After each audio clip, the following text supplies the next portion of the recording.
Américain a rendu hommage à Kobe Bryant hier soir à Los Angeles.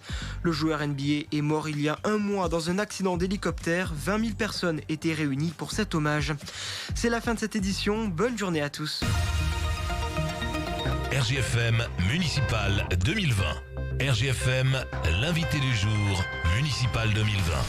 Et on continue notre tour d'horizon en vue des élections municipales des 15 et 22 mars prochains. Nous recevions hier l'autre tête de liste à Uriel. Ce matin, nous recevons le maire sortant, Stéphane Abranovitch. Bonjour. Bonjour. Et merci d'être avec nous ce matin, ce mardi matin, pour parler d'Uriel autrement. Cette liste que vous allez mener, donc vous êtes donc le maire sortant, élu en 2014. Déjà, quand vous jetez un coup d'œil dans le rétro, qu'est-ce que vous dites sur ces 6 années? C'était votre premier mandat finalement à Uriel. Oui, donc c'était un mandat intense. Je pense que voilà, on a pratiquement fait 90 à 95% donc des projets qu'on avait annoncés donc en début de campagne, avec notamment on avait commencé donc nos projets par la petite enfance et l'enfance. On a réalisé donc la construction d'un accueil périscolaire, c'était un des gros projets du début de mandat.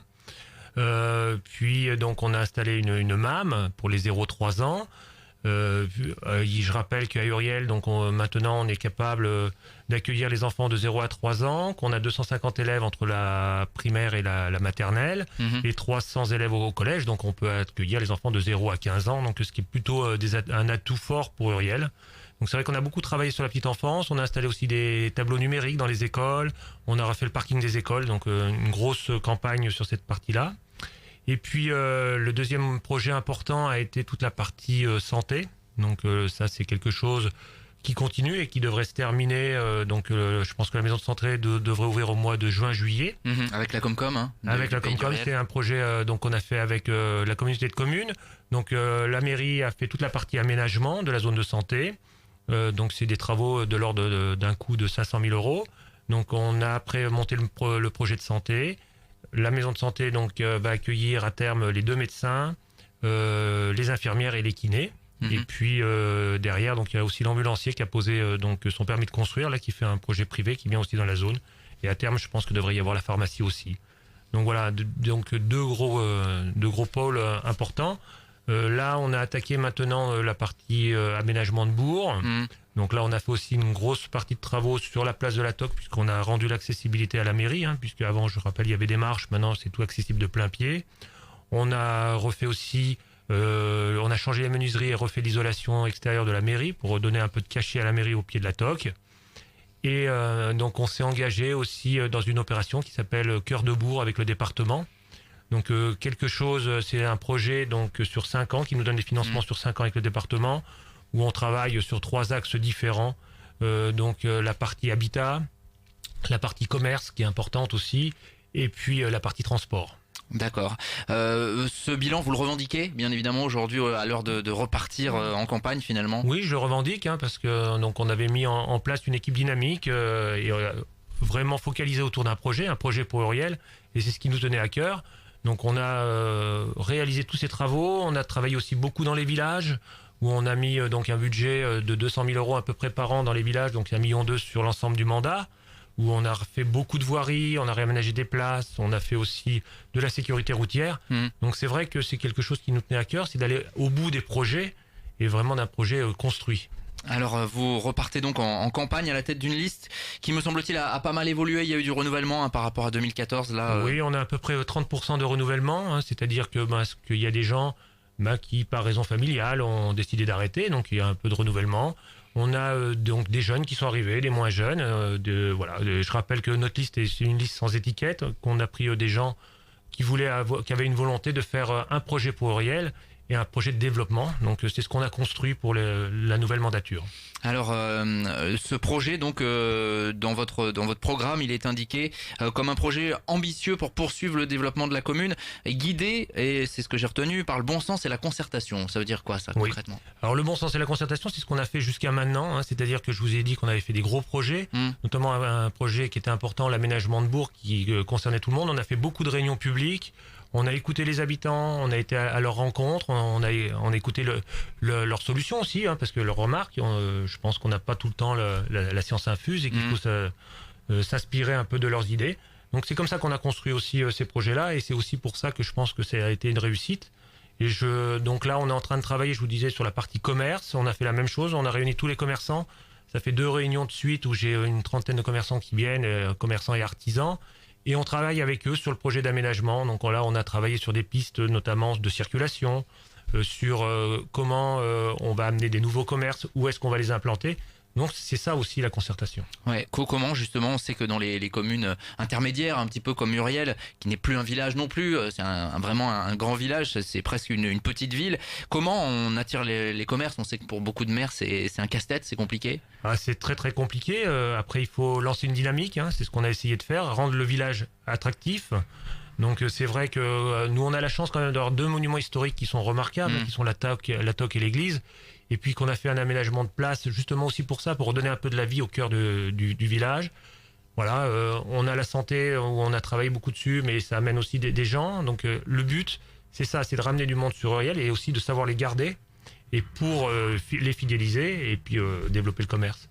Donc c'est vrai que c'est plutôt un gros travail de concertation qu'on a mis en place. Ouais, notamment dans votre programme figure la volonté d'accompagner l'installation d'un restaurant. Ça manque en fait sur une commune comme celle-là. Alors actuellement on a un restaurant mais qui n'est pas ouvert les soirs ni le week-end. Donc l'idée c'est aussi d'avoir cette offre-là. Donc on travaillera aussi avec donc le restaurateur qui est existant pour essayer de voir comment on peut mettre ça en place. Parce que c'est vrai que si on fait venir des touristes, si on fait venir des gens sur la commune, il faut pouvoir les garder. Oui, bien sûr. Parmi les projets également que vous souhaitez développer l'habitat intuitif pour les personnes âgées. Alors, qu'est-ce que c'est l'habitat intuitif? C'est ces nouveaux modes un petit peu de résidence qui viennent répondre à un vrai besoin. Voilà. En fait, c'est parti d'un constat, c'est qu'on sait que sur Euriel, il y a beaucoup de maisons à étage et que c'est difficile pour les personnes âgées. Dès qu'on vieillit, on n'a plus de logement de plein pied. Donc l'idée déjà c'est d'avoir des logements de plein pied assez proches du cœur de bourg où il y a tous les services, on parlait des commerces mais aussi la santé, pour pouvoir regarder les personnes âgées le plus longtemps possible. Et après avec des espaces communs justement de partage. Donc c'est souvent ça que l'habitat intuitif, c'est ça, c'est-à-dire des endroits où les gens peuvent se retrouver, se rassembler. Donc c'est plutôt un lieu convivial. Donc on fait d'une pierre deux coups, on garde les anciens sur place et on redonne de la vie au village. D'accord, ça, il y a vraiment des pistes précises du coup de lieux d'installation de ces lieux. Alors, justement de partage. Justement là, donc on est en train de réviser le PLU, dans le plan local d'urbanisme, et on est en train de réfléchir un petit peu les meilleurs endroits. Je vous parlais aussi dans l'aménagement cœur de bourg, c'est aussi ça. Ça nous donne aussi l'optique de regarder quel bâtiment on peut. Alors il y a des bâtiments qui sont un peu vétustes qu'on pourrait détruire pour essayer de se mettre à une autre place. Voilà, donc on est en train d'y regarder. On n'a pas défini encore l'endroit précis, mais on a des pistes. Voilà, on a des pistes. On sait que c'est une thématique, y compris dans les communes un petit peu moins importantes. La transition écologique, vous dites vouloir la favoriser. Comment une commune comme Muriel peut, à son niveau, œuvrer finalement? Alors, la transition écologique, ça se débat dans chaque projet. Donc c'est ce qu'on a fait jusqu'à maintenant. Je vous parlais qu'on avait commencé beaucoup sur les isolations. Hein. Donc on a changé les menuiseries, je rappelle, de la mairie, mais aussi des écoles, de la maison des associations. Donc on a travaillé vraiment sur les économies d'énergie. Ça commence par là aussi, prendre en compte cette transition écologique dans chaque projet. On a isolé les comptes de la mairie. Donc voilà, on a vraiment travaillé. Et on a réussi à avoir des primes donc, sur cette partie économie d'énergie. D'accord. Volonté également dans ce que vous annoncez dans votre programme de poursuivre le travail sur la sécurité routière. Effectivement, cette commune d'Uriel, j'imagine quand vous faites les réunions publiques avec les riverains, c'est ce qui revient beaucoup parce que c'est vrai que c'est une commune qu'on traverse assez régulièrement. Qu'est-ce que vous avez en tête concrètement? Alors c'est vrai que là on a travaillé donc sur des zones plutôt dans les villages, donc où c'était des demandes des habitants. On a fait plusieurs réunions publiques pendant le mandat, où on a été voir les gens dans les villages, c'était une grosse demande. Hein. Il est vrai que c'est un petit peu le problème en France, c'est qu'on ne respecte pas trop les limitations de vitesse et qu'il faut trouver des moyens d'aménagement. Là, on sait aussi qu'on a un gros travail à faire sur les entrées de bourg, donc voilà.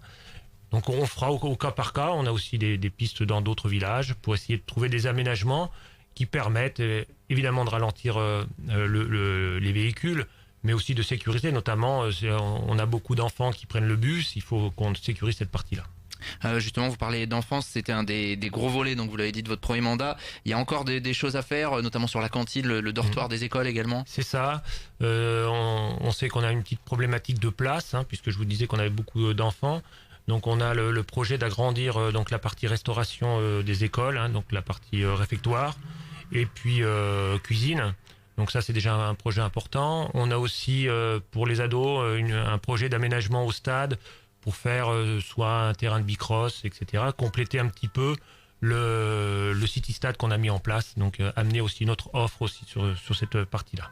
Stéphane Abranovich, donc tête de liste pour Uriel Autrement, qui était notre invité ce matin. Merci d'être passé à notre micro. Un petit mot de la campagne, vous allez faire du porte-à-porte dans la commune? Oui, donc on va passer chez les habitants, on va aller voir chacun et chacune pour défendre déjà notre bilan et pour expliquer le nouveau projet. Voilà, donc ça va arriver rapidement maintenant. RJFM en mode élection municipale, évidemment, dans les 3 semaines qui viennent. Demain, on parlera notamment de la commune de Néry. Stéphane Abranovich, merci d'être passé à notre micro. On continue le Good Morning Montluc dans un instant. RJFM municipal 2020. RJFM, l'invité du jour, municipal 2020.